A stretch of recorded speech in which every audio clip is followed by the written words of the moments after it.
Karena Bunda Maria disebut Bunda orang beriman. Nah, disitulah saya tentunya, atau kita semua, ingat apa yang terjadi di kayu salib. Di dalam Injil Yohanes diceritakan bagaimana ketika Yohanes dan Maria berdiri di bawah kaki salib, lalu Yesus mengatakan kepada Maria, "Ibu, inilah anakku," dan kemudian kepada Yohanes mengatakan, "Ini ibumu." Maka pada ayat ini sangat jelas bagaimana kita dalam konteks menggereja, dalam konteks beriman, menerima Maria sebagai ibu. Tetapi ibu yang seperti apa sih? Tentunya bukan ibu dalam arti biologis, tetapi ibu spiritual atau ibu rohani. Di mana nanti saya ajak yang pertama adalah bagaimana kita berkaca pada Bunda Maria, tapi yang kedua juga kita meneladan Bunda Maria, bagaimana tanda petik meningkatkan imannya menjadi seperti yang dipunyai Bunda Maria. Nah, dalam konteks itu saya ingin mengajak lebih dahulu karena merenungkan apa arti iman, karena judulnya adalah Maria Bunda Orang Beriman. Nah, beriman itu apa? Kita sering dengar kata iman atau faith. Nah, tentunya tidak sedikit yang kemudian kalau ditanya apa itu iman, lalu menjawab percaya gitu saja. Tetapi kalau kita orang Katolik ditanya apa itu iman, lalu menjawab percaya, lalu apa bedanya dengan mereka yang bukan Katolik atau bukan Kristiani? Karena tentunya percaya pada apa itu yang lebih penting. Ya memang percaya pada Tuhan, tapi Tuhan yang seperti apa? Itu yang harus lebih diperjelas. Maka saya teringat pada banyak jawaban yang tentunya terkait dengan iman. Ada yang mengatakan seperti ini, "It is not believing that God can, it is knowing that He will." Tetapi saya tidak mau sampai pada rumusan ini. Yesus. Karena saya lebih mengatakan bahwa, atau supaya lebih gampang diingat, bahwa beriman itu seperti orang yang jatuh cinta pada Tuhan. Mengapa jatuh cinta? Karena kita tahu Tuhanlah yang mencintai kita. Tuhan mencintai kita, lalu kita jatuh cinta pada Tuhan. Jadi bukan kita yang jatuh cinta pada Tuhan, terus kemudian kita ngambek-ngambek, lalu kita minta-minta, mohon-mohon supaya Tuhan mencintai kita. Tidak. Tuhan itu datang lebih dahulu mencintai kita. Dari sejak penciptaan sampai kemudian penebusan, Tuhan itu mencintai kita. Maka percaya berarti, atau beriman berarti bahwa saya percaya Tuhan itu mencintaiku. Tuhan itu sungguh amat dapat diandalkan, dan di sanalah aku jatuh cinta. Maka sekali lagi, beriman adalah sebuah relasi cinta sebenarnya, atau relasi kasih antara kita dan Tuhan. Dan itu akan sangat jelas kelihatan di dalam Bunda Maria. Nanti akan saya tunjukkan. Bagaimana kemudian beriman adalah sungguh-sungguh jatuh cinta pada Tuhan. Bukankah kita juga, kalau kita ngomong soal jatuh cinta pada Tuhan, kita pernah mendengar juga perintah Tuhan untuk mengasihi Allah dengan segenap hati, dengan segenap budi, dan dengan segenap jiwa? Berarti kita dalam arti tertentu beriman berarti menerima Tuhan sungguh-sungguh di dalam hati kita. Menerima Dia sebagai Tuhan yang mau meraja. Itulah sebabnya Tuhan yang mencintai itu adalah Tuhan yang kita sebut Bapa, bukan? Maka ini gambar Bapanya, tetapi sebelum itu saya selalu mensaringkan titik pijak iman kita dari gambar ini. Yaitu ketika Yesus datang di dunia, mengetok hati kita untuk memperkenalkan Allah itu Bapa loh. Allah itu bukan Allah yang menakutkan, Allah yang dekat, Allah yang mengampuni. Itulah Allah Bapa. Dan mungkin ada yang tahu bahwa gambar ini tidak hanya sekedar khayalan, tetapi berdasar ayat dalam kitab suci yang ada di dalam kitab Wahyu bab 3 ayat 20. Nanti Anda bisa cek di gadget suci Anda bahwa dikatakan di dalam kitab Wahyu bab 3 ayat 20, dikatakan bahwa Tuhan mengatakan kepada umatnya, lihatlah aku berdiri di muka pintu dan mengetuk. Barang siapa mendengarkan aku dan membukakan pintu, aku akan masuk ke dalamnya dan aku akan makan bersama-sama dengan dia. Allah yang mau datang pada kita, Allah yang mau makan bersama-sama dengan kita, itulah yang disebut Allah sebagai Bapa. Allah yang sungguh mengasihi kita. Allah yang tidak menakutkan. Bukan Allah yang penghukum, melainkan Allah yang pengampun. Itulah disebut Bapa. Maka, kalau kita berdoa Bapa kami, kan kita mengatakan bagaimana datanglah kerajaanmu, jadilah kehendakmu, bukan? Jadi dengan kata lain, Allah itu mau datang pada kita, Allah itu sebagai Bapa, dan kita menerimanya supaya dia berkarya di dalam diri kita. Itulah iman sebenarnya. Iman yang membuat kerajaan Allah hadir di dalam hati kita karena kita menerima Allah sungguh-sungguh sebagai Bapa yang amat baik. Nah, kalau mau disederhanakan, maka tadi saya katakan beriman berarti jatuh cinta pada Tuhan. Jatuh cinta pada Allah sebagai Bapa. Dan itu sangat kelihatan di dalam Maria.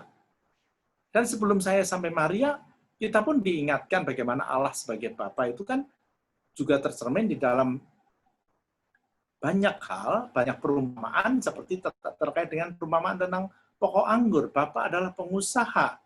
Bapa itu yang meminta kita selalu berpaut padanya, selalu bersatu dengannya. Itulah kita dan hubungannya dengan Tuhan harus sangat erat. Nah, sekali lagi, disitulah kita berkaca pada Maria. Mengapa Maria disebut bunda orang beriman? Karena Marialah yang bisa menunjukkan iman yang seperti itu. Ketika dia kemudian dari awal mengatakan sebagai hamba Tuhan. Oh ya, ini ada satu slide yang tadi harus juga saya sampaikan, bahwa kalau kita berpaut pada Tuhan, kalau kita sungguh menerima Allah di dalam hati kita, kita pun akan mempunyai buah roh, bukan? Ini adalah buah roh yang disebutkan di dalam Galatia 5:22. Buah roh adalah kasih, adalah kesabaran, sukacita, damai sejahtera, kemurahan, kebaikan, kesetiaan, kelemah lembutan, penguasaan diri. Tentunya buah roh ini beda sama buah durian, tetapi buah yang keluar dari diri kita, itulah hasil dari persatuan kita dengan Bapa. Jadi kalau dengan kata lain, kalau kita menerima Allah di dalam hati kita, membuat Allah itu meraja, maka akan ada buah roh yang seperti dikatakan Santo Paulus. Nah, kalau kita melihat Maria, menjadi sangat jelas bahwa itu memang sungguh ada di dalam dirinya. Bagaimana itu tampak? Lihatlah, dari awal dia menempatkan diri sebagai hamba Tuhan. Kata-katanya yang sangat terkenal, aku ini hamba Tuhan, terjadilah padaku menurut perkataanmu, atau terjadilah padaku seperti yang kau katakan.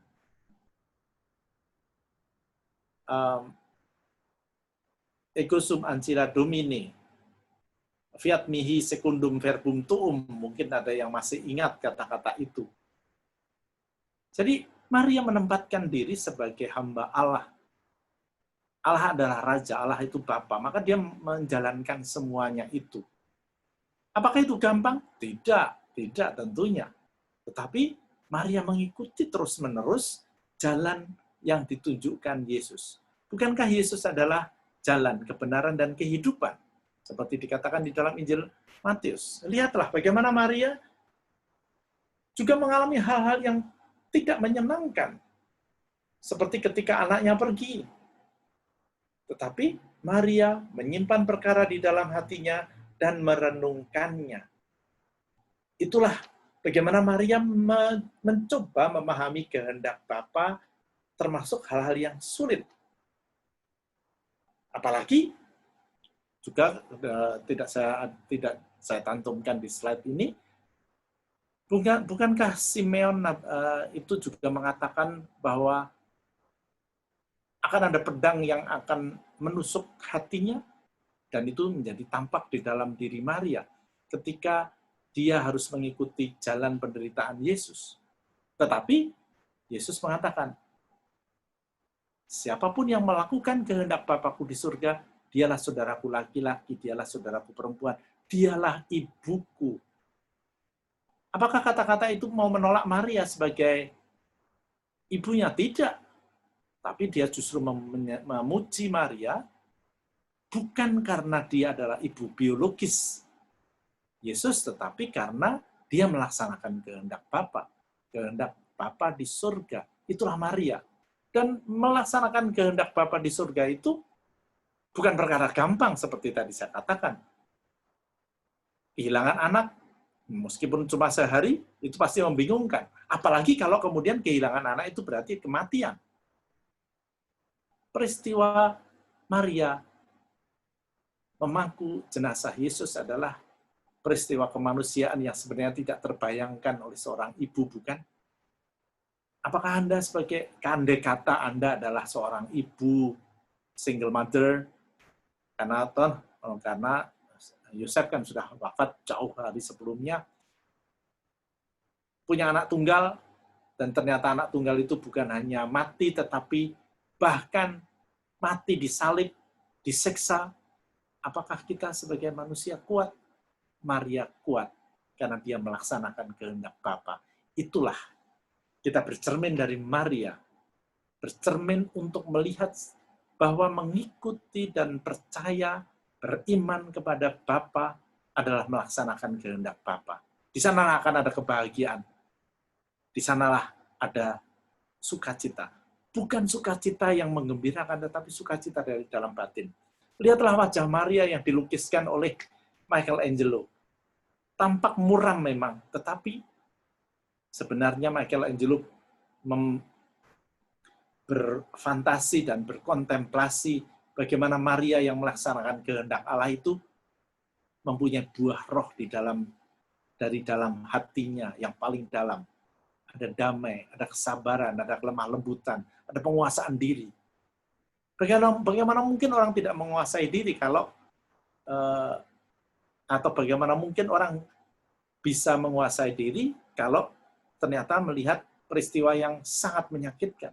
Tapi Maria bisa. Maria kuat. Maria sabar. Maria tetap lembut. Itulah buah roh. Karena dia bersatu dengan Bapa. Itulah beriman. Beriman adalah jatuh cinta secara total kepada Tuhan, kepada Bapa, dan melaksanakan kehendak Bapa. Nah, kalau mau disederhanakan, sebenarnya seperti itu. Mengapa Maria disebut bunda orang beriman? Maka di situ sebenarnya kita bisa bercermin. Iman kita sudah seperti apa? Ya kan? Maria mempunyai buah roh juga seperti kelihatan ketika dia mengatakan, jiwaku memuliakan Tuhan dan segala bangsa akan memuji aku di dalam Kidung Maria. Tidak perlu kita bacakan.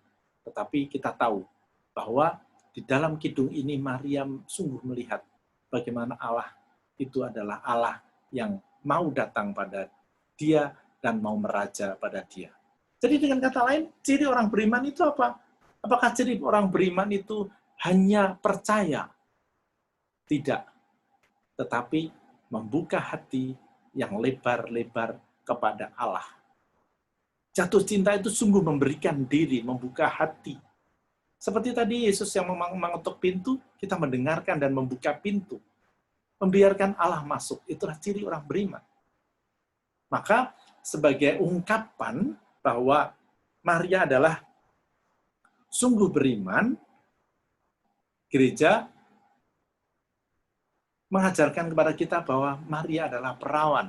Bukan perawan dalam arti biologis, tapi perawan dalam arti spiritual. Artinya apa? Hatinya itu terbuka 100% pada Allah. Maka ciri beriman adalah sekali lagi membuka hati pada Allah, melaksanakan meskipun juga tampaknya sulit dari sisi kemanusiaan kita. Maria menjadi ibu kita. Bukan hanya ibu sebagai cermin, tapi juga ibu yang mau menyertai kita. Maka disitulah saya ingin mengajak kita bercermin lebih dahulu. Apakah kita seperti itu? Terutama mari kita lihat, di dalam hidup sehari-hari kita, gampangnya begini,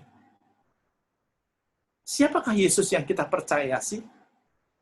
Itu akan tercermin dari gambar-gambar favorit kita. Gambar-gambar favorit kita tentang Yesus. Misalnya, ada yang suka sekali gambar Yesus yang sedang bersama domba-domba dan memeluk domba. Karena apa? Dia membayangkan Yesus adalah yang memeluk dia. Maka saya beriman karena Yesus itu mengasihi aku. Ya itu betul. Tetapi coba nanti kita lihat lagi. Atau ada yang suka sekali dengan gambar ini, yaitu karena Yesus itu, aku percaya karena Yesus itu bisa diandalkan. Dia bisa menyembuhkan penyakitku. Dan itu memang sangat populer di antara banyak orang, sehingga kalau ada misa penyembuhan atau KRK penyembuhan yang datang berbondong-bondong. Tapi nanti saya akan memberikan catatan. Atau juga, wah Yesus itu, aku jatuh cinta pada Yesus karena Yesus adalah wajah Allah Bapa yang pengampun, memberi ampun pada aku sebagai orang berdosa. Atau ada yang juga mengatakan Yesus adalah guru yang baik. Nah, sudah terkasih, apa yang mau saya berikan catatan adalah kalau kita hanya jatuh cinta pada Tuhan yang menyenangkan, Tuhan yang memeluk, Tuhan yang mengampuni, Tuhan yang menyembuhkan, Tuhan yang mengajar, maka jangan-jangan kita belum atau masih jauh dari iman Maria. Karena iman Maria adalah iman yang melihat bahwa Allah itu sungguh berkarya juga di dalam banyak hal yang tidak menyenangkan. Supaya apa? Supaya kita tumbuh dan berbuah. Tapi kembali apa yang tadi saya katakan, ini yang populer di antara kita. Kita beriman dan percaya kepada Tuhan, fokusnya bukan pada Tuhan, tetapi pada aku. Karena aku dipeluk, karena aku disembuhkan, karena aku diampuni. Nah, jatuh cinta kalau masih hanya pada aku fokusnya, itu bukan cinta sebenarnya. Itu baru sayang. Karena sayang adalah relasi dua orang, tapi fokusnya aku. Saya suka mengatakan begini, kalau membedakan antara sayang, cinta, dan kasih, sayang itu adalah kalau misalnya orang mengirim pesan, atau zaman sekarang WhatsApp, mengatakan, aku cinta padamu, I love you, aku kangen, I miss you, terus kemudian tidak dibalas, lalu marah, kita gondok, kita kecewa, sebenarnya indikasi. Kita ngomong cinta, kita ngomong kangen, itu untuk siapa? Berarti untuk diri kita bukan. Itulah yang terjadi dengan iman kita. Padahal Tuhan mengatakan, kasihilah, bukan sayangilah. Berarti kita yang memberikan diri pada Tuhan. Dan Maria itu menjadi teladan. Bagaimana kita beriman berarti memberikan diri.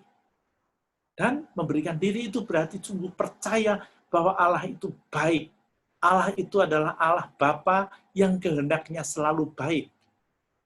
Dan itu yang mau kita berikan, saya tawarkan untuk diteladani dari Maria. Apa yang mau kita teladani? Yaitu bagaimana Maria bertumbuh di dalam iman. Saya katakan bertumbuh di dalam iman karena nanti akan saya ajak untuk melihat bagaimana iman itu pada dasarnya adalah iman yang ditaburkan Tuhan. Tapi sebelum itu, saya teringat lagi, indikasi-indikasi kita beriman itu sudah sejauh mana, selain gambar-gambar tadi, juga dari doa rosario yang kita daraskan. Coba sekarang mari kita perhatikan. Kalau kita berdoa rosario, apa sih motivasi kita? Kelihatan dari reaksi setelah kita melakukan doa rosario. Berapa kali doa rosario, berapa kali salam Maria dalam doa rosario? Kita tahu 53. Nah, setelah salam Maria yang ke-53, lalu doa Fatimah, dan tentu saja kemuliaan, kemudian kita tanda salib, apa reaksi yang ada di dalam hati kita? Tidak sedikit yang kemudian, sudah selesai. Kata, sudah selesai, itu sebenarnya kan indikasi Jangan-jangan kita melakukan rosario sekedar sebagai kewajiban. Kalau orang datang kepada kekasihnya kewajiban, itu kan berarti sebenarnya belum sungguh mencintai, belum mengasihi. Atau motivasi lain, aku berdoa rosario supaya doaku dikabulkan, supaya anakku sehat, supaya anakku dapat pekerjaan, supaya anakku dapat kuliah dengan baik. Itu tidak salah. Tetapi, kalau kemudian ternyata misalnya tidak dikabulkan, lalu kita marah, fokusnya siapa? Kita belum jatuh cinta pada Tuhan. Maria jatuh cinta pada Tuhan. Maka sebenarnya doa rosario adalah doa ketika kita mau membuka hati pada Tuhan.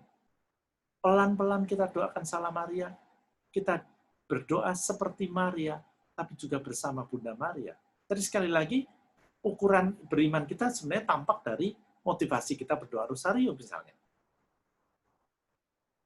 Nah, Ibu Bapak, tentunya tidak perlu khawatir bahwa iman kita itu masih belum seperti Maria. Wajar sekali.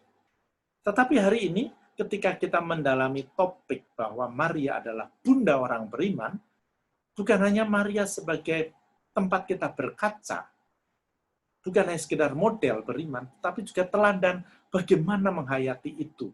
Karena tadi sudah saya katakan bahwa beriman itu seperti ketika kita menerima benih di dalam hati kita.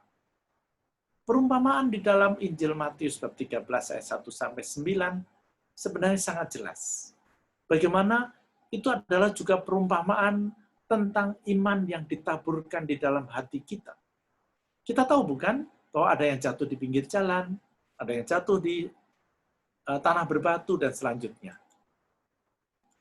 Jadi dengan kata lain, beriman adalah benih yang ditaburkan Tuhan, yang harus kita pelihara, harus kita kembangkan supaya berbuah. Buah iman apa? Seperti tadi sudah dikatakan, damai, sukacita, kesabaran, kelemah lembutan, penguasaan diri, dan selanjutnya. Nanti akan kita ulang. Tapi seperti yang tadi dikatakan, bahwa benih yang ada di dalam hati kita itu harus kita pelihara. Tentunya supaya dengan memelihara hati kita juga. Supaya apa? Sederhana saja, bahwa kita tidak mau menjadikan hati kita hanya sekedar yang di pinggir jalan, yang kemudian iman itu mati. Ya kan? Ada yang jatuh di semak duri, ada yang jatuh di tanah berbatu, lalu mati. Apa artinya? Tanah berbatu adalah kalau kita ini dalam arti tertentu keras kepala, sudah puas dengan diri kita, sudah tidak mau tahu lagi. Atau ada yang jatuh di semak duri, karena kita lebih memikirkan kepentingan-kepentingan dunia misalnya. Nah, cita-citanya adalah supaya hati kita itu menjadi tanah yang baik. Supaya apa? Supaya tumbuh dan berbuah. Sebagian jatuh di tanah yang baik lalu berbuah, ada yang 100 kali lipat, ada yang 60 kali lipat, ada yang 30 kali lipat. Nah, Maria, sekali lagi Maria sebagai bunda beriman, itu menjadi teladan bagaimana membuat benih iman itu tumbuh dan berbuah. Dengan apa? Mari kita perhatikan. Bahwa yang dikatakan di sini adalah tanah yang baik. Jadi tanah yang baik itu, yang tanah yang seperti apa? Nah, seperti kalau sekarang ini kan lagi model nih, selama COVID, pandemi, banyak yang kemudian nanam. Dan akhir-akhir ini nanam tanaman-tanaman hias, janda bolong misalnya. Nah, saya bukan perkara ngomong tanamannya, tetapi bagaimana kita memelihara tanaman itu supaya sungguh-sungguh menjadi tanaman yang baik dan subur. Biasanya spontan mengatakan disiram dan dipupuk, betul sekali, tapi kurang. Apa itu? Mari kita lihat. Bagaimana tanah yang baik, yang ditaburi yang benih, supaya tumbuh adalah pertama-tama adalah disiram. Demikian juga iman kita. Iman kita itu disiram dengan hal-hal yang manusiawi. Apa itu yang manusiawi? Kita diberi makanan yang enak. Kita diberi alam yang baik, itu kan sebenarnya menyiram iman juga. Supaya kita disadarkan betapa Tuhan itu mengasihi. Kita diberi sahabat dan kerabat yang baik. Diberi kesehatan misalnya. Itu yang sesuatu yang menyenangkan. Dan itu adalah manusiawi sekali kalau kemudian iman kita bisa tumbuh. Tetapi itu tidak cukup juga. Tidak cukup. Maka yang kedua adalah iman harus dipupuk, bukan? Dipupuk dengan apa? Dengan nilai-nilai spiritual. Apa itu? Ya seperti hari ini kita mengadakan renungan, kita mengadakan pendalaman iman, itu bagian dari memupuk supaya iman itu tumbuh dan tumbuh yang baik. Kita membaca bacaan-bacaan rohani, kita berdoa rosario, kita menerima sakramen-sakramen, itu adalah cara bagaimana kita memupuk benih iman itu. Tetapi ada satu hal lagi yang mau saya ingatkan hari ini, dan itu dialami Maria dengan sangat baik. Apa itu? Yaitu ketika kita harus mencangkul tanah, mencangkul hati kita. Untuk apa? Tanah yang baik itu bukan hanya tanah yang subur, tapi tanah yang gembur. Itulah sebabnya tanah itu harus dicangkul, bukan? Harus disiangi dan diaduk-aduk supaya gembur. Demikian juga hati kita. Harus digemburkan supaya benih iman itu bisa tumbuh dan berbuah. Bagaimana Tuhan itu mencangkul kita? Sebelumnya, mari kita lihat bagaimana Tuhan memberikan tantangan-tantangan, kesukaran-kesukaran, hal-hal yang mengecewakan. Orang-orang yang tidak sempurna di sekitar kita, itu adalah cara Tuhan menggemburkan hati kita. Supaya benih iman itu sungguh-sungguh mengakar dan kuat, dan tumbuh, dan berbuah. Lihatlah bagaimana Maria mengalami banyak hal yang tidak menyenangkan, bukan? Bahkan menyakitkan. Manusia biasa mungkin tidak kuat. Tetapi karena dia mau sungguh-sungguh menjalani kehendak Tuhan. Sama persis Yesus, bukan? Yang mau menjalani panggilan Tuhan, kehendak Bapaknya untuk menjalani jalan salib. Sehingga dia di Taman Getsemani mengatakan, kalau boleh cawan ini berlalu daripadaku, tetapi bukan kehendakku, tapi kehendakmu. Jadi Maria dan Yesus sejajar. Bagaimana mengalami sesuatu yang sulit sebagai hal yang harus kita alami supaya hati kita menjadi gembur. Tadi sudah saya katakan, bagaimana Yesus juga menggemburkan hati kita. Yesus adalah tukang kebun. Anda pernah dengar dong bahwa Yesus tukang kebun? Nggak populer memang, nggak populer. Karena yang populer adalah Yesus Gembala, Yesus yang pengampun, Yesus Raja. Tetapi di dalam Alkitab pun Anda kok dikatakan Yesus itu tukang kebun. Di mana? Kita ingat bahwa, kayaknya nanti saya kemungkinan tidak ada. Tapi mari kita lihat, ada di dalam Injil Lukas bab 13 ayat 8. Di sana dikatakan bagaimana benih yang atau pohon yang tidak berbuah akan ditebang oleh pemilik kebun. Tapi tukang kebun mengatakan, kalau boleh, berikan waktu 1 tahun lagi saja, aku akan mencangkul dan memupuknya. Siapa tahu tahun depan dia berbuah. Lihatlah, ada kata mencangkul. Berarti apa? Bahwa kita yang belum beriman sungguh-sungguh, yang belum berbuah, harus dicangkul. Bahkan Maria pun dicangkul oleh Tuhan, supaya buahnya sangat lebat. Buahnya sangat manis. Dan kita berkaca dan mengikuti jalan Maria.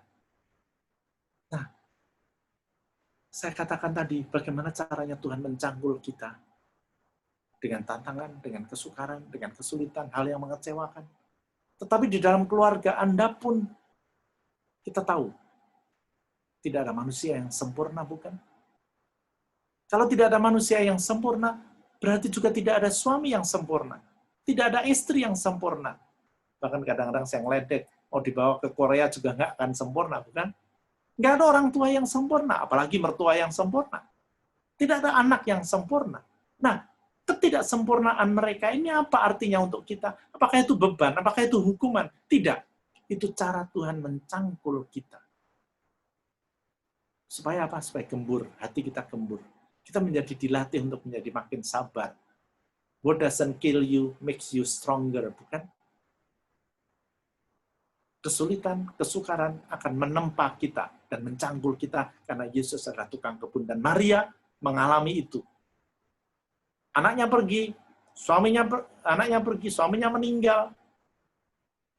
Anaknya kemudian disalib. Apa itu gampang?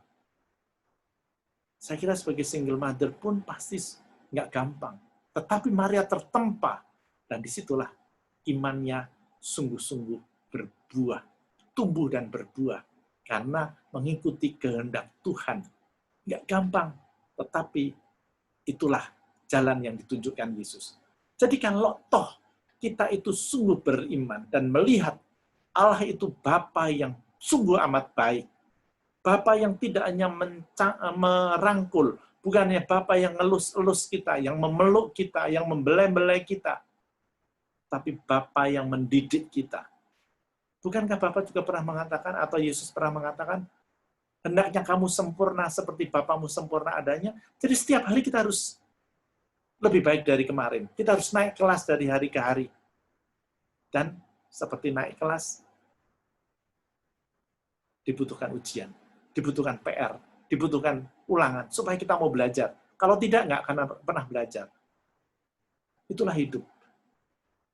Yang paling saya sukai kutipan yang mengatakan bahwa school give us a lesson than a test, while life give us a test than lessons. Jadi kita dengan kesukaran, dengan kegagalan bahkan, itu kita diberi pelajaran yang sangat kaya. Dan itu hanya bisa dilihat dengan mata iman. Maria menjadi teladan bagaimana melihat segala sesuatu dan akan mengubah banyak hal. Bukankah juga Tuhan mengatakan, kalau kamu punya iman sebesar biji sawi saja, kamu akan bisa memindahkan gunung? Iman adalah percaya bahwa Allah adalah Bapa yang sungguh amat baik. Jadi yang dulu gunung dianggap sebagai kesukaran, sebagai kesulitan, sebagai halangan, sekarang dilihat sebagai keindahan, sebagai karya Tuhan yang luar biasa, yang sekarang harus kita peluk. Itulah faith in God, changes everything, mengubah segalanya. Dan Maria menjadi teladan model kita, bukan hanya untuk kepentingan diri kita, tapi supaya kita berbuah di dalam Tuhan. Buah roh, damai, sukacita, kelemah lembutan, kesabaran, penguasaan diri, dan segala macam yang tadi sudah kita lihat. Maka Ibu Bapak, saya sudah ngomong 45 menit, saya akan mengakhiri dengan mengatakan begini, itulah iman Maria. Dan Maria menjadi teladan orang beriman, bahkan menjadi bunda orang beriman, yang pertama karena kita berkaca dari iman Maria, tapi sekaligus bagaimana meneladan Maria, menjalani jatuh cinta pada Allah Bapa itu dengan segala macam lika-likunya, tetapi terus percaya bahwa Allah berkarya. Kalau kita punya iman dan kita mengamini iman itu, maka kita akan aman. Dan ada yang menambahkan dalam konteks COVID dan juga imun tentunya. Maka Ibu Bapak, itulah Maria, bunda orang beriman. Saya tidak perlu berpanjang-panjang lagi, kalau memang sudah panjang, meskipun tadi Dewi minta saya 1 jam, tapi saya kira sudah cukup. Nanti kita bisa berbincang-bincang, supaya dengan demikian kita bisa saling memperkaya, saling memperdalam, dan iman kita pun akan tumbuh dan berbuah seperti iman Maria. Saya cukupkan sekian, saya kembalikan kepada Dewi. Ya. Silakan. Terima kasih Romo, terima kasih semuanya. Jika ada pertanyaan, dibuka mute-nya bisa atau dituliskan di chat. Romo, pertanyaan dari saya dulu Romo. Ya. Kalau kita berdoa rosario, dalam hal ini kita kan bulan rosario ya Romo. kadang kalau namanya rosario kita butuh suatu waktu khusus gitu. Nah, biasanya ibu-ibu rumah tangga atau apa kan, sewaktu aja buat diri sendiri kadang nggak cukup gitu ya Romo ya. Terus doa rosario yang benar itu apakah dengan pelan-pelan menghayatinya benar-benar atau bisa, oh saya punya waktu nih cuman 20 menit, saya doa rosario dulu deh cepet-cepet. Nah, sikap berdoa yang sebenarnya itu seperti apa, Romo? Nah, gini, ketika tadi saya menunjukkan rosario sebagai salah satu jalan meneladani Maria, saya mau mengatakan juga bahwa dengan berdoa pada dasarnya adalah membuka hati kita pada Tuhan, bukan? Berdoa rosario itu bukan soal perkara jumlah. Jadi, kalau tadi saya katakan 53 salam Maria, itu karena kita berdoa bersama-sama. Tapi kalau kita berdoa sendiri, mau 10 salam Maria, mau 15 salam Maria, mau 60 salam Maria, mau 100 salam Maria, juga nggak apa-apa kan? Karena sendiri. Ya kan? Jadi berdoa rosario itu bukan mantra yang seolah-olah kalau baru 50 kita tertidur lalu doa tidak dikabulkan. Atau kalau kelebihan juga enggak. Bukan itu. Doa rosario adalah doa ketika kita mendaraskan salam Maria pelan-pelan dengan penuh penghayatan, kita mendengarkan Tuhan. Seperti Maria. Nah, kalau ternyata punya waktu 15 menit dan ternyata hanya bisa 30 salam Maria, ya nggak apa-apa. Kalau sendirian lah ya, sendirian. Tapi seperti tadi, jangan hanya, wah 20 menit, dikejar, setoran, harus 53 kali salam Maria. Itu malah kemudian kita terjebak di dalam cara berpikir bahwa kita berdagang dengan Tuhan. Harus 53, kalau enggak, Tuhan nggak akan ngasih. Itu kan? Enggak, bukan itu. Nah, bahwa kita cari waktu khusus, cari yang tenang, tentu baik. Biasanya lalu malam hari, meskipun bahayanya lalu tertidur. Lalu ada yang bertanya, kalau berdoa rosario tertidur dosa apa enggak? Ya enggak lah. Kecuali kalau kita sengaja, aduh males-malesan doa rosario lalu tertidur. Nah, males, yang dosanya bukan tertidurnya, tapi males-malesan. Oh, tidur itu rahmat kok, ya kan?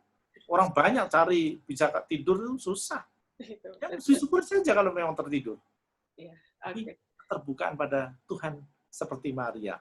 Saya selalu mengatakan bahwa berdoa rosario adalah berdoa seperti Maria, karena tadi membuka hati pada Tuhan, dan bersama Maria, karena kita tahu di dalam iman Katolik, mereka yang sudah wafat maupun yang belum, itu ada dalam kesatuan sebagai keluarga yang saling mendoakan, bukan? Nah, kalau kita yakini saja Ibu Maria berdoa bersama kita, itu. Jadi kalau ditanya, Pak orang Katolik berdoa kepada Maria, tidak berarti kepada Maria menggantikan Yesus. Itu sama kok. Seperti kalau kita minta teman, minta sahabat, minta orang tua, minta romo, minta pendeta, tolong dong doain aku, kan boleh. Ya kan? Boleh aja kok. Siapa yang ngelarang? Ya kan? Gitu. Terima kasih, Romo. Karena gini, Romo, sebelumnya pernah ada seorang teman saya, seorang Kristiani. Dia Kristianinya taat. Tiba-tiba dia tanya saya, lu rosario itu, lu kayak baca mantra. Itu tadi seperti Romo bilang. Lu rosario kayak baca mantra. Berulang-ulang. Berarti kan sebenarnya lu baca mantra doang, bukan berdoa dari hati lu, kata dia gitu. Nah, saya hanya menjawab, sebenarnya saya nggak nganggap itu sebagai mantra, tapi sebagai seorang anak yang merengek kepada ibunya, yang kalau nggak diturutin ya hayu terus kepada ibu. Dan mungkin karena ibu mendengar terus-menerus, karena salam Maria itu diucapkan berkali-kali, ya saya berharap doa saya dikabulkan. Saya cuma bisa bilang begitu. Tapi untuk mungkin secara ininya, jawabnya lebih enak seperti apa tuh, Romo? Ya, kalau kemudian kita menjawab bahwa kita itu merengek-rengek, kan masih fokusnya masih pada diri kita sendiri dong, ya kan? Yeah. Kalau iman itu adalah jatuh cinta pada Tuhan, maka kalau masih fokusnya masih diri sendiri, kan belum cinta sungguh-sungguh kan sebenarnya. Nah, berdoa rosario adalah sebenarnya sebuah, memang ada unsur mantranya, tapi bukan mantra yang seolah-olah bahwa aku mengucapkan lalu supaya terkabul. Tidak, bukan itu. Tetapi sebenarnya ketika, ini kan tradisi spiritual di mana-mana. Di dalam Islam ada tasbih. Di dalam Buddhis ada juga tasbih, bukan? Di mana orang mengulang-ulang doa supaya apa? Hatinya lebih tenang, hatinya lebih terbuka. Itu intinya dari doa rosario. Bukan kemudian kita berdoa, orang sering jatuh pada jumlah tadi bahwa kalau harus doa rosario harus 53 kali salam Maria, kalau enggak nanti Tuhan nggak akan mengabulkan. Loh, makanya Tuhan itu pedagang, Tuhan itu ATM. Enggak, bukan. Tuhan itu Bapa, itu iman kita. Iya, Ya. okay. Terima kasih Romo. Romo ada pertanyaan dari chat ya Romo, dari Ibu Sylvia. Apakah orang yang menjadi agnostik bahkan ateis itu disebabkan banyaknya cobaan yang dialami sehingga tidak merasakan bahwa itu cara Tuhan menguatkan dirinya? Dan bagaimana kita tahu bahwa cobaan itu dari Tuhan? Gini, mungkin saja, mungkin karena namanya orang agnostik, orang ateis itu kan sebabnya macam-macam ya, macam-macam banget. Salah satunya memang mungkin saja bahwa dia tidak bisa memaknai cobaan-cobaan di dalam hidupnya. Tapi coba perhatikan, Ayub, ya kan? Sebagian saudara Ayub menjadi tanda petik tidak percaya pada Tuhan. Tapi Ayub sendiri bertahan dengan segala macam pencobaan yang dia alami, bukan? Tapi kemudian pertanyaannya, bagaimana kita tahu ini pencobaan dari Tuhan atau enggak? Sebenarnya begini, kalau itu suatu hal yang misalnya kegagalan atau sakit, tetapi akibat dari kecerobohan kita, akibat dari tanda petik bahkan kebodohan kita, ketidakpedulian kita, yaitu bukan dalam arti tertentu bukan Tuhan langsung yang memberi, tetapi ya memang kita diberi pelajaran dengan itu, bukan? Nah, pencobaan dalam arti yang menguatkan adalah terutama kalau memang di luar kemampuan kita. Aku sudah berusaha tetapi belum mendapatkan misalnya. Atau kesulitan-kesulitan yang di luar kemampuan, di luar tanda petik kita sebabkan. Atau faktor-faktor penyebabnya sungguh-sungguh di luar yang kita bayangkan misalnya. Nah itu bukan tidak mungkin, itu hal yang membuat kita sungguh harus melihat bahwa Tuhan sedang berkarya. Termasuk pandemi ini. Pandemi ini apa? Kita nggak tahu. Tetapi bahkan memang Tuhan bisa sedang memberikan pelajaran pada kita untuk memurnikan banyak hal. Kalau saya sih melihatnya dari kacamata secara positif tadi, bukan? Bahwa Allah itu adalah Bapa yang sedang mendidik kita. Sulit memang, sangat sulit. Tetapi kalau kita berhasil menjalani, kita akan menjadi lebih kuat dan naik kelas. Semakin sulit ujian, naik kelasnya makin tinggi, bukan? Gitu. Seperti dicangkul ya Romo, sakit tanahnya itu ya. Jadi iya dong, semakin gembur. Iya, semakin gembur, semakin subur. Tentang pencobaan ini banyak sekali ayat yang menguatkan kita. Kalau tadi kan saya mengutip Wahyu 3 ayat 20 di mana Yesus atau Tuhan mengetuk pintu kita, di ayat sebelumnya ayat 19 kan mengatakan bahwa mereka yang kukasihi kuhajar supaya dimurnikan, bukan? Atau Santo Paulus juga mengatakan pencobaan itu tidak melebihi kekuatanmu. Coba saya sekarang ini terkait dengan pandemi sekali lagi, saya suka memberikan contoh ini. Saya merasa ini adalah memang karya Tuhan. Atau Tuhan yang sedang mendidik kita, tapi tidak kita akan masih tetap mampu mengatasinya. Mengapa? Coba kita lihat. Andai kata nih, pandemi ini terjadi 10 tahun yang lalu, apa jadinya? Kan belum ada Zoom, belum ada Gojek, belum ada GoSend. Ya kan? Pusing ya di rumah. Bosen nanti. Ya kan?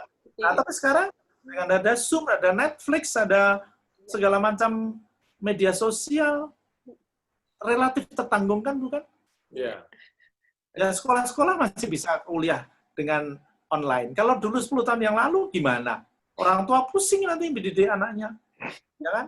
Nah, berarti saya bisa membayangkan, oh iya nih, Tuhan memang merencanakan yang sesuai dengan kemampuan kita. Kekuatan kita, gitu kan? Betul, betul. Kita harus sedikit optimis, tetapi tidak boleh lalai. Tetap optimis, tapi tidak boleh naif. Nah, gitu. Iya, oke. Pertanyaan berikutnya, Romo, dari Ibu Elizabeth Makmur nih. Malam Romo, bagaimana supaya dapat lebih konsentrasi dalam rosario? Karena pengulangan-pengulangan dapat membuat ngantuk. Jadi apa boleh kalau kita tidak menyelesaikan satu putaran seperti kata Romo tadi? Ya, Tadi Romo bilang, kenapa Romo? boleh dong. Boleh. Artinya gini, kita berusaha menyelesaikan. Betul. Tapi kalau ternyata kemudian baru 39 jatuh tertidur, ya bersyukurlah boleh tidur. Tapi kita berusaha, yang penting kita berusaha, tapi jangan merasa, gini loh, tadi yang saya coba hindarkan adalah, satu, tidak boleh terjebak sekedar pada jumlah. Ya kan? Terus yang kedua, kita terjebak bahwa itu adalah rumus, di mana kalau tidak 53, Tuhan nanti marah dan tidak mengabulkan. Itu salah sekali. Itu bukan Tuhan sebagai Bapa, tapi Tuhan itu sebagai bisnismen atau pedagang tanah abang. Gitu kan? Gitu. Ya. Satu lagi Romo, kalau misalnya ada pertanyaan seperti banyak sekali pertanyaan yang masuk seperti gini. Kamu ini kepada Maria tuh menghormatinya tuh seperti mentuhankan. Orang Katolik itu seperti mentuhankan Bunda Maria gitu. Nah, karena menurut Alkitab paling cuman nggak ada yang mengenai itu gitu loh Romo, yang disebutkan seperti itu. Itu kita sebaiknya menjawabnya bagaimana ya Romo? Maksudnya secara yang lebih simpel lah gitu. Kalau Alkitab kan mungkin lebih berat dalamnya. Kan gini, ya ini pandangan sangat jelas pandangan Kristen, yang semuanya itu hanya berdasarkan kitab suci saja. Maka mereka semboyannya adalah sola scriptura, hanya kitab suci. Sementara kita kan punya tradisi. Ya. Karena apa? Kitab suci itu hanya sebagian kecil sekali dari apa yang dikatakan Yesus. Firman Tuhan itu bukan kitab suci, tetapi Yesusnya. Tapi Alkitab kita itu hanya sebagian kecil saja. Nah, gereja melengkapi dengan tradisi. Nah, bahwa kemudian dulu memang pernah bahwa seolah-olah Maria itu menggantikan Yesus, tapi kan sekarang tidak lagi. Dulu seolah-olah betul dan itu dikritik oleh Luther, tapi sekarang ini kita menghormati menempatkan Maria dengan lebih proper lah, gitu kan. Gampangnya begini deh, sekarang ambil contoh. Mengapa misalnya di dalam Ekaristi lagu Maria baru boleh setelah lagu penutup misalnya. Kita tidak boleh Salam Maria pada waktu Ekaristi karena supaya fokusnya pada Yesus, bukan pada Maria. Maria di tempat yang berbeda. Perkawinan mohon restu Bunda Maria kan juga setelah berkat, bukan? Nah, itu untuk menunjukkan supaya kita tidak menggantikan Yesus dengan Maria. Nah, dengan kata lain kita sudah banyak berbenah lah dalam arti tertentu. Ya, Ya, bahwa Maria kita hormati seperti tadi, Maria kita hormati sebagai bunda orang beriman karena Maria sungguh-sungguh mencerminkan bagaimana beriman itu kepada Tuhan. Nah, bahkan saya mengkritik balik, kalau sampai orang pengikut Yesus tidak menghormati Maria, itu berarti tidak mengenal Yesus. Kalau saya berani ngomong. Ya kan? Ya, ini sebenarnya ini pertanyaannya nyambung dengan yang Ibu Sylvia lagi nih, Romo. Ya, jadi dia ada menanya gini, kadang kita terjebak memohon kepada Bunda Maria itu melalui rosario atau novena. Kan ada novena Tiga Salam Maria dan sebagainya. Nah, padahal kita kan bisa mohon langsung kepada Tuhan. Kalau menurut orang-orang non-Kristiani, kenapa sih kamu mesti minta sama Maria dulu sih? Kenapa nggak langsung aja sama Tuhan Yesus? Seperti itu, Romo. Nanya, nah, kalau kita ditanya seperti itu, kita jawab bagaimana, Romo? Simpelnya. Kembali kepada apa yang tadi saya katakan, berdoa itu apa? Kalau berdoa itu intinya minta, ya kan itu yang sering terjadi kan? Ya. Coba sekarang kita sedikit bercermin. Tadi kan mau saya dalemi, tapi sekarang waktunya deh. Ya. Kalau kita berdoa, apa yang kita lakukan sih? Banyakan meminta. Minta. Habis tanda salib, memuji Tuhan. Habis memuji Tuhan, minta maaf. Habis minta maaf, minta. Habis minta, mohon. Habis mohon, minta. Salah. Bukankah kalau kita berdoa seharusnya justru adalah mau mendengarkan Tuhan. Bukan katanya berkomunikasi dengan Tuhan. Tapi apakah kita pernah mendengarkan Tuhan? Nah, kalau fokus kita adalah minta, lalu ya langsung kepada Tuhan. Tetapi justru kita belajar dari Bunda Maria bagaimana kemudian mendengarkan Tuhan. Jadi novena itu artinya apa sih? Berdoa 9 kali, kan? Novena itu 9, November itu bulan 9. Harusnya bulan 9, tapi kan ditambah Juli dan Agustus, jadi bulan 11. Tapi Noven itu 9. Tapi 9 itu sebenarnya bukan soal jumlah sekali lagi. Tetapi kita diajak merenungkan permohonan kita selama 9 kali itu berdialog dengan Tuhan. Tuhan, kalau boleh aku minta begini deh. Tapi ketika kita ngomong kalau boleh inilah, sebenarnya kita berdiskusi dengan Tuhan. Tuhan, apa yang saya minta ini sesuai dengan kehendak-Mu apa enggak sih? Sebenarnya poin dari novena di situ. Bukan memaksa Tuhan. Bukan menyuap Tuhan. Enggak. Nah, kalau kemudian fokusnya adalah minta.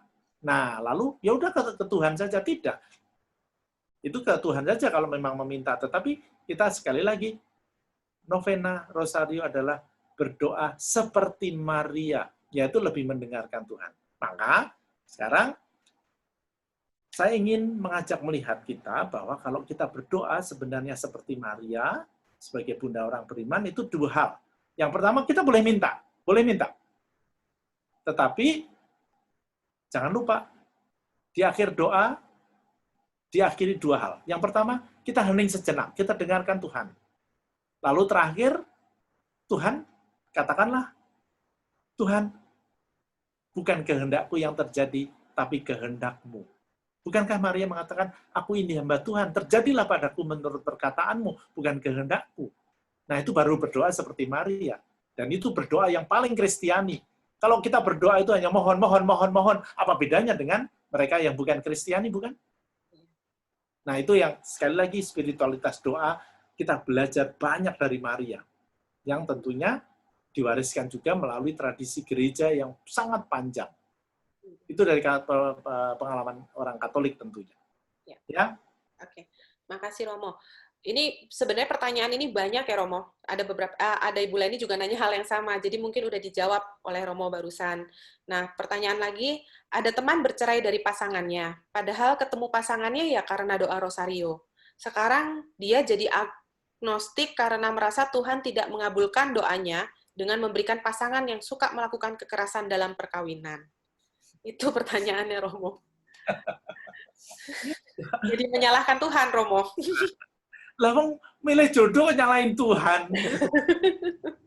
Ini gimana? Betul. Dulu harusnya seperti apa? Kan harus dilihat dong.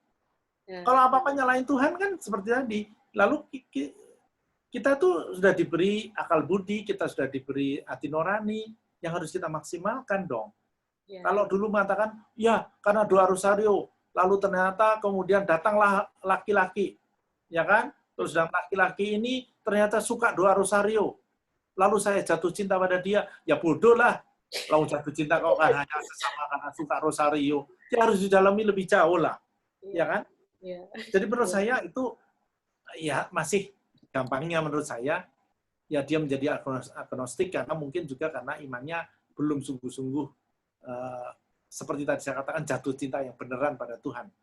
Fokusnya masih pada diri sendiri. Ya. Oke. Okay. Ya. Romo ada yang namanya Pak Santos mungkin akan menanyakan langsung. Pak Santos silahkan di-unmute Pak Santos.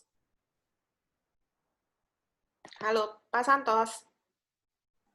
Selamat malam Romo. Selamat malam Pak. Ya. Ya, menarik sekali ini dengan pertanyaan pertama kalau nggak salah saya mau menambahkan aja. Bertanya juga ya. Jadi begini, saya ini kan jarak rumah saya dan tempat kerja cukup jauh. Nah, kadang-kadang di dalam mobil kan saya rasa boring kalau hanya cuma dengerin musik gitu ya. Nah, saya berdoa Rosario, saya berpikir bahwa mendingan saya isi pakai doa Rosario aja.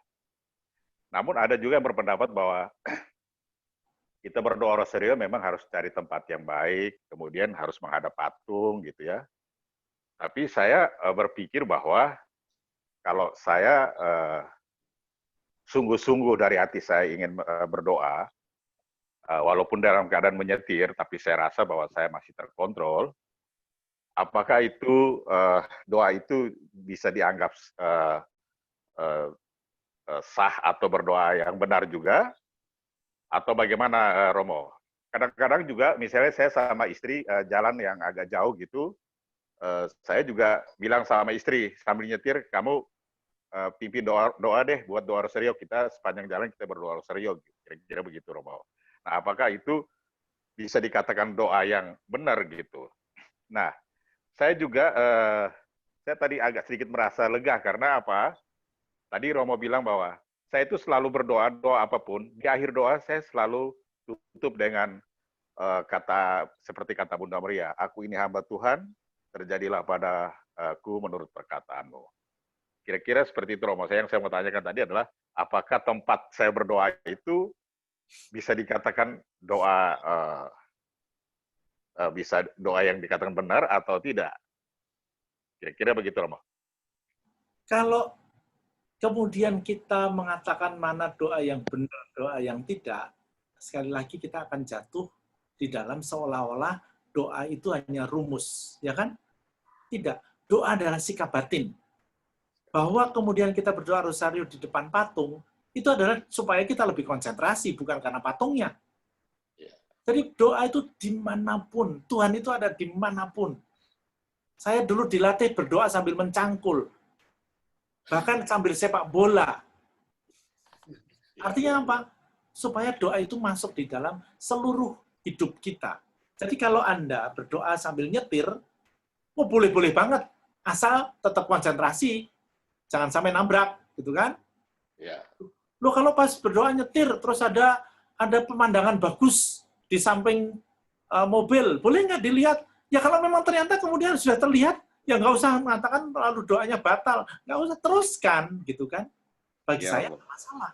Bagi saya itu penghayatan doa yang menurut saya sudah dalam arti tertentu keluar dari jebakan-jebakan bahwa doa itu adalah sekedar formalitas, doa itu sekedar kewajiban, doa itu sekedar jumlah yang tadi saya katakan.